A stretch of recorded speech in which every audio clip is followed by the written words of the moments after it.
Okay,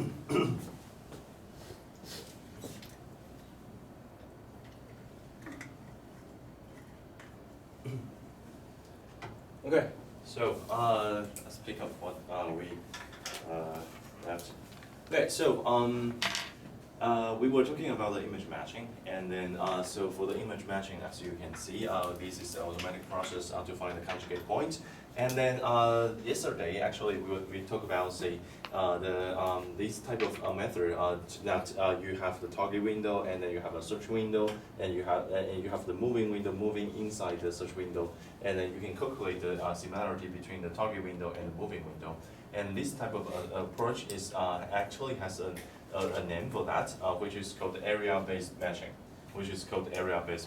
Okay, so because it's using a certain area to represent your feature point or your feature location. So and then you compare those two different areas and then to calculate the similarity between them. And there are many ways that you can calculate the similarity. And so the famous one, like I said, a famous and also easy one is the NCC, the normalized cost correlation. So yesterday I also told you that, usually when we will set a certain threshold to determine whether it's similar or not.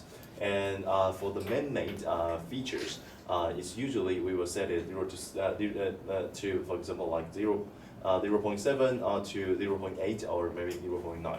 So it really depends on how robust or how reliable that you want your matching to be. So basically that's for the NCC. But actually beside the NCC, there are actually other area-based matching algorithms. For example, like we have the least squares matching, so least squares matching. And the least squares matching can be applied to two different, usually applied as two different variations. One is the least squares matching with the shift adjustment, and the other one is the least squares matching with the affine transformation adjustment. Okay, so the idea of that is actually, let's talk about least a little bit. So the least squares matching is actually different from the NCC matching, and in terms of their procedure. So for the least squares matching, actually they don't have the search window. Right? For the least squares matching, they don't have the search window. So which indicates that you need to have a very precise enough estimation about where the conjugate point will be. Right? You need to have a pretty precise estimation about where the conjugate point will be. For example, like in order to perform the least squares matching, then in this case, when you are trying to find the conjugate point of the A point, then supposedly you need to find a very precise estimation. Let's just say, let's use maybe this one. Right, so we need to have a quite precise estimation, maybe over here, right? And that covers your A plumb point. And the least squares matching, it doesn't move. So it directly calculates it directly calculates some adjustment values. So those adjustment values, it depends on your design. So it can be applied to find the shift adjustment. So the shift adjustment indicates that right now you give it an initial window location. This is your initial window location. And so after you perform the least squares matching, then it can tell you that this window should be shifted to how much in the X direction and also in the Y direction. So that's the information that the least squares matching gives you. So it helps you to refine the location of your conjugate point. It helps you to do that. Okay, so that is if you design the least squares matching with the to obtain the shift adjustment value. Okay. All right. So can you guys understand what I'm saying? Yes. Any question till now? No. Okay. If not, then can you guys guess what's the least squares matching for the affine if you are having the affine transformation? over here. What does it do?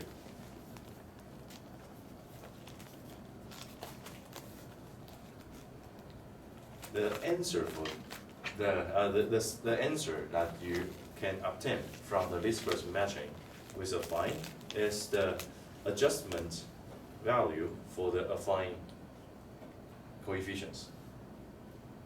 What you can obtain is the adjustment value for the affine transformation coefficients.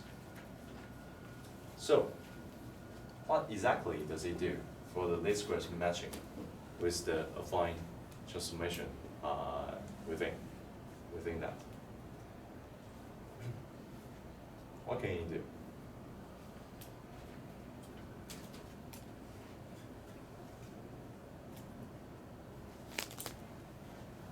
Angie? Yes? No clue? Okay. Inson? No? Deborah? Ray? No? I wonder. You can try to guess, actually. If CBS try to move them. Yeah, shift is, okay, let me explain the shift one again. So the least squares matching with the shift adjustment means that right now you have the target window and then you have a quite precise estimation about where that conjugate point will be, and supposedly, for example, like this one, and it's not perfect. Okay, this estimation is not perfect, but it's a little bit off. And in this case, after you perform the least squares matching by comparing the gray value within this target window and the moving window, and then or the search window actually, and then in this case, what you can obtain is the shift adjustment of this window. So it can tell you, okay, so based on the comparison of the gray values, we think a better match may locate if you move the window like to the left for 1 pixel, and to the and in terms and to the y-axis for about like 0.5 pixel, and that's the answer that you can obtain from the least squares least squares matching with the shift adjustment. Okay, so that's what it can tell you, okay, by comparing these two windows. And could you guess if right now we use the least squares matching to give you the affine transformation coefficient adjustments, and what can it do for you? Maybe the target window is maybe the shape is different. How do you mean? The shape of Yeah. these are different. And can enlarge or something, not just only square. Why you can do that? I don't know, I just copy from a affine transformation. Copy from. From affine transformation, then you can change this. Oh, you just search for it? No, I just look at for the previous material. Previous material. Well, Yes, where? for transformation, yeah, affine, it changes the shape. Oh, okay. Yeah. Okay. Yeah, affine can help you to like adjust the shape, right, to match these two windows. It's well, you touch pretty much the important things. So let me refine it, refresh it again. So the least squares matching with the affine transformation coefficient adjustment means that, of course, because like I said, it's an adjustment value for the affine transformation coefficients. So which indicates that you already have an initial value for the affine transformation coefficients. You already have that. Maybe it's just like exactly the same. This two window doesn't have any shape changes. Maybe that's the case, and that's the first initial guess. Then that's fine. But however, after comparing these two windows, then maybe the least squares adjustment you can find say, okay, so we think these two window maybe they have some shift changes. And of course, the affine transformation can help you to do that. So you can change the location of this window a little bit. So the affine transformation, this one actually includes the shift. Alright, this one includes the least squares matching with the shift adjustment. So so this is what more commonly used than this one.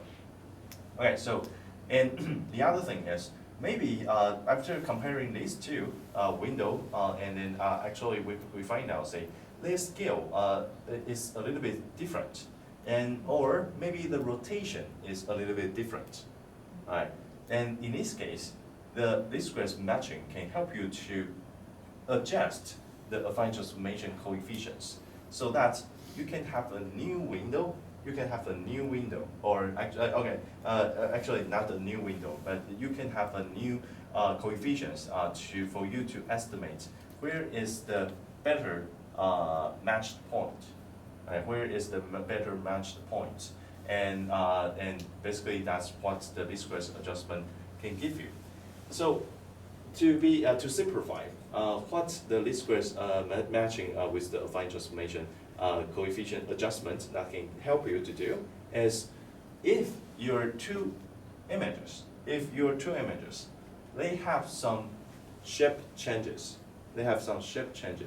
maybe a little bit of like perspective change, or maybe a little bit of rotation, and this method can help you to overcome that type of problem, right? Like it can help you to overcome that, and then to find the better match with each other.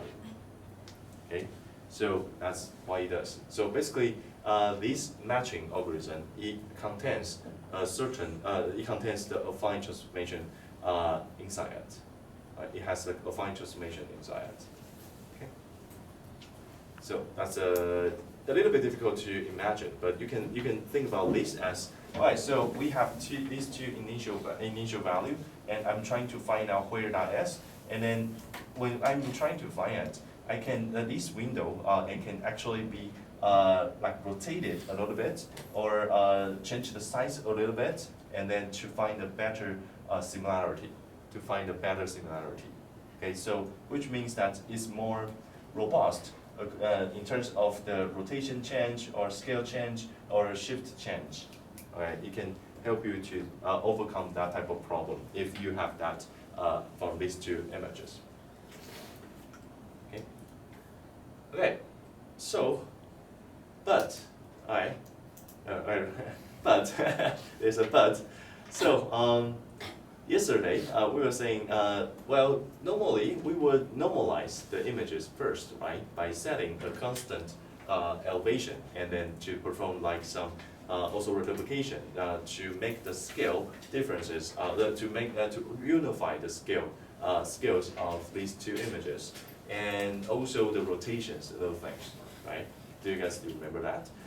So because the images, they may have some tilt displacements, and they can also have different scale. One could have a higher resolution, one could have lower resolution. So in this case, it's difficult to directly use those two raw images for the comparison. So yesterday we were talking about, say, we can set a certain elevation, and then to perform the also replication.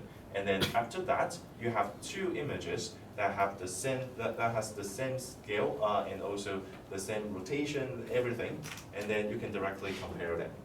Okay, so that's what we talked about yesterday. But as you can see, if that has been